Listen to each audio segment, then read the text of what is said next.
फारूक, मुझे तो यकीन ही नहीं आ रहा कि फौजिया और सुहेल घर वापस आ रहे हैं। वो कहते हैं ना, लौट कर बुद्धू घर को आए। लेकिन शुक्र है अकल आ गई है फौजिया को। मैं तो कभी भी नहीं चाहती थी कि सुहेल और फौजिया यहां से जाएं। फारूक, अब आप मुझे ऐसे क्या देख रहे हैं? यकीन नहीं आ रहा मुझे कि तुम्हें फौजिया के आने की इतनी खुशी हो रही है वापस।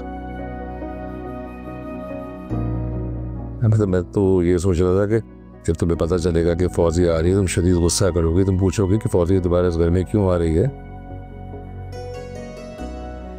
यहाँ तो उल्टा हो गया। कैसी बातें कर रहे हैं? मुझे क्यों बुरा लगेगा?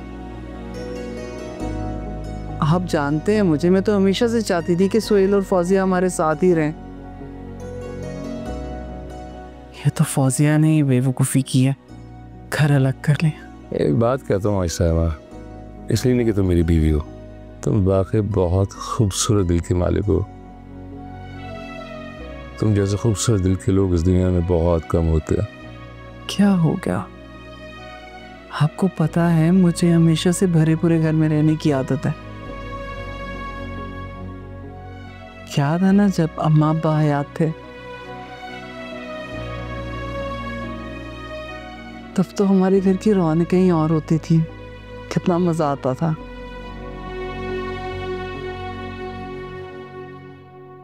और उनके जाने के बाद सुहेल और फौजिया फिर बच्चे आ गए और हम सब साथ रहने लगे। मेरा मानना है कि इकट्ठे रहने में ही बरकत है।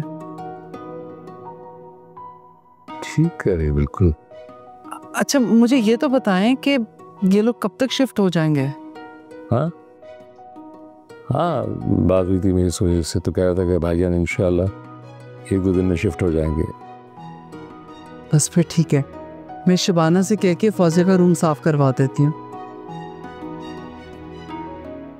आपको पता है जब से फौजिया गई है मैं उसके कमरे में नहीं जा सकी, दिल ही नहीं करता था। और दूसरा मुझे डर था कि उसकी कोई चीज़ आगे पीछे हो गई तो बहुत गुस्सा करेगी।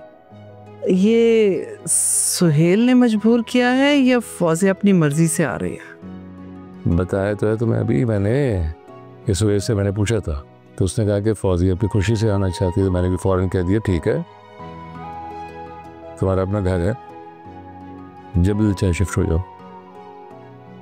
ठीक है। अच्छा, मैंने लिस्ट बनाई है, हम फिर ग्रॉसरी करने जाएंगे।